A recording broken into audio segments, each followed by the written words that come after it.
Welcome to pixels and beyond. आज cover करते हैं एक बहुत ही इंपॉर्टेंट प्लगइन, नाम है टेक्स्ट 3D।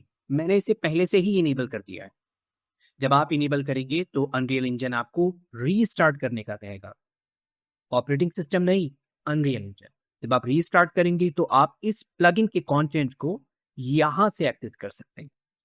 मैं सर्च करता हूं टेक्स्ट 3D और ये आ गया यहाँ पर।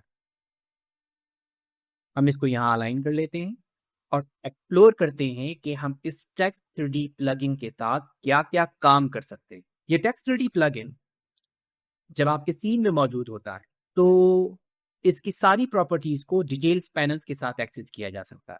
हम अगर ऑल देखेंगे तो बहुत ज़्यादा ओवरवेलमिंग ऑप्शंस नजर आएंगे। बहुत सारे ऑप्शंस ऐसे भी होंगे जो आपके काम के नहीं है। बहुत ही अच्छी बात है कि इनको फिल्टर कर लिया जाए। फॉर एग्जाम्पल, जब जनरल में आते हैं तो यहाँ पर आपको पोजीशन रोटेशन स्केल मिलती है।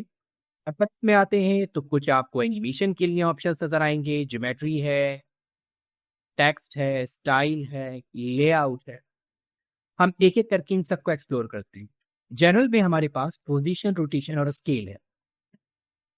मैं इसे दाएं बाएं ऊपर नीचे आगे पीछे मूव कर सकता हूँ, जिस तरह से हर एक एक्चर को किया जा सकता है। इसी तरीके से जब आप टेक्स्ट में आते हैं तो आपको नजर आता है कि यहाँ पर हम टेक्स्ट को चेंज कर सकते हैं, अपडेट कर सकते हैं, PNB, या आप यहाँ पर एक बहुत ही लंबी सी लाइन भी टाइप कर सकते हैं और आप शिफ्ट और एंटर के साथ पैराग्राफ भी चेंज कर सकते हैं, लाइन भी चेंज कर सकते हैं। यहाँ पर हमारे पास ये सारे के सारे फॉन्ट्स विंडोज के फॉन्ट फोल्डर से आ रहे हैं। आप इसमें से जो फॉन्ट सिलेक्ट करना चाहें सिलेक्ट कर सकते हैं। मैं यहाँ से एक फॉन्ट सिलेक्ट कर लेता हूँ। इस फॉन्ट को सिलेक्ट करने के बाद मैं यहाँ पर आता हूँ और इसे बोल्ड इटैलिक कर देता हूँ। मैं चाहूँ तो इसको स्केल अप स्केल डाउन कर सकता हूँ।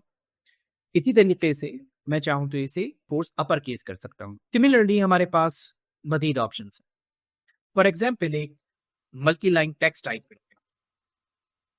मैं यहाँ पर टाइप करता हूँ वेलकम टू, जब प्रेस करके एंटर करें लाइन चेंज PNB और मैं इसे स्केल डाउन कर, मैं लेआउट में आता हूँ। आप इसे लेफ्ट अलाइन कर सकते हैं, सेंटर अलाइन कर सकते हैं, राइट अलाइन कर सकते हैं। आप इसे वर्टिकली अलाइनमेंट जहां चाहे दे सकते हैं और साथ साथ आप इसकी ट्रैकिंग कंट्रोल कर सकते हैं। लाइन स्पेसिंग कम और ज्यादा की जा सकती है, वर्ड स्पेसिंग ज्यादा और कम की जा सकती है। ये सारे के सारे ऑप्शंस आपके पास लेआउट में मौजूद हैं। इस प्लगइन में आपके पास यहाँ एक और ऑप्शन, फॉर एग्जाम्पल यहाँ पर मैं टाइप करता हूँ 1 और ये है text character index. Total number of characters are 12, यहाँ से स्टार्ट करके यहाँ तक। और जब मैं इसकी कर्निंग बढ़ाऊंगा तो आप देख सकते हैं कि W और बाकी के कैरेक्टर्स के दरमियान डिस्टेंस बढ़ रहा है। मैं यहाँ पर आकर अगर इसको रोटेट करता हूँ तो आप देख सकते हैं कि जो E है वो रोटेट हो रहा है। और इसी तरीके से हम इस इंडिविजुअल कैरेक्टर को स्केल भी कर सकते हैं। ओके, अगर हम स्टाइल्स की बात करें तो यहाँ पर हमारे पास ये सारे स्टाइल्स होते हैं। ग्रेडियंट है, टेक्सचर है, कस्टम है। और यहाँ पर हमारे पास सॉलिड कलर्स के अंदर front colour, back colour, extrude और पेवल कलर्स हैं। आप किसी भी कलर को चाहें तो चेंज कर सकते हैं। मैं डिफॉल्ट रखता हूँ। सिमिलरली आपके पास यहाँ पर टेक्सचर में किसी भी किस्म के टेक्सचर को अप्लाई किया जा सकता है। कोई भी टेक्सचर जो आपके पास कंटेंट ड्रॉअर में मौजूद है, आप उसे इंपोर्ट कर चुके हैं, वो यहाँ पर अप्लाई किया जा सकता है। मैं इसे सॉलिड रखता हूँ। इसी तरीके से यहाँ पर आपके पास ग्रेडियंट है और यहाँ आपके पास कस्टम भी है। कोई भी मटेरियल चेंज किया जा सकता है। अगर आप नहीं जानते कि मटेरियल्स को कैसे बनाया जाता है, मटेरियल के साथ कैसे काम किया जाता है, तो मेरी मटेरियल वाली क्लास जरूर देखिए। जियोमेट्री में हमारे पास एक्सट्रूड है और डबल है और यहाँ पर आपके पास डिफरेंट टाइप्स की टेबल प्रोफाइल्स भी है।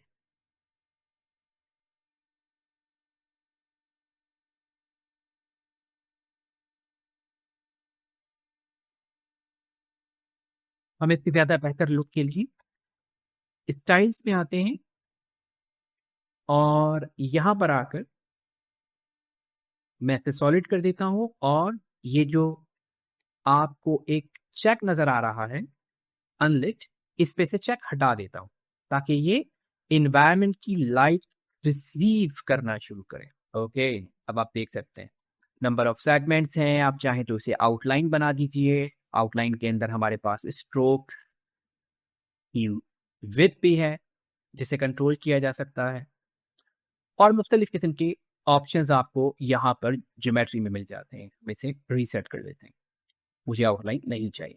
3D लेआउट में हमारे पास एक बहुत काम का ऑप्शन है, मैक्स विड्थ मैक्स हाइट। जब मैं मैक्स विड्थ पे चेक लगाता हूँ तो मैं डिफाइन कर सकता हूँ कि ये टेक्स्ट कहाँ तक जाएगा, इसका बाउंडिंग बॉक्स कहाँ तक होगा। हम ग्राफिक्स में हमेशा एक टेक्स्ट एरिया डिफाइन करते हैं कि ताकि टेक्स्ट अगर ज्यादा टाइप किया जाए तो अपने बैकग्राउंड से बाहर ना निकले। यहाँ पर ये रूल है कि स्केल प्रोपोर्शनली पर चेक लगा होगा, यानी अगर टेक्स्ट बाहर जाएगा तो वो ऑटोमेटिकली स्केल डाउन होगा एक्स और वाई एक्सिस के ऊपर। अगर अब मैं यहाँ पर कुछ टाइप करता हूँ, पिक्सेल्स एंड बियॉन्ड, तो आपने देखा कि टेक्स्ट स्केल होके फिट हुआ उसी एरिया में जो मैंने डिफाइन किया था। हम वापस लेआउट पे आते हैं और स्केल प्रोपोर्शनली पे से चेक हटा देते हैं। अब टेक्स्ट स्क्वीज होगा एक्स एक्सिस पे, आपके पास दोनों ऑप्शंस मौजूद है। यही लेआउट में हमारे पास एक ऑप्शन है मैक्स हाइट, मैं इसे टॉप पे अलाइन कर देता हूँ और ये मल्टी लाइन टेक्स्ट में बहुत काम का ऑप्शन है। मैं हाइट और विड्थ के साथ एक एरिया डिफाइन करता हूँ और यहाँ पर एक मल्टी लाइन टेक्स्ट पेस्ट कर देता हूँ।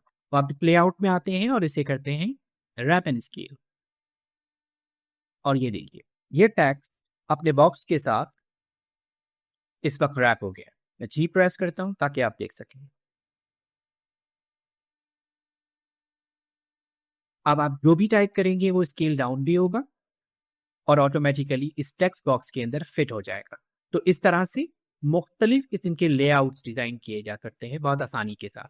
इस लेसन को इतना ही रखते हैं और मिलते हैं नेक्स्ट लेसन में इसी टेक्स्ट की एनिमेशन के साथ।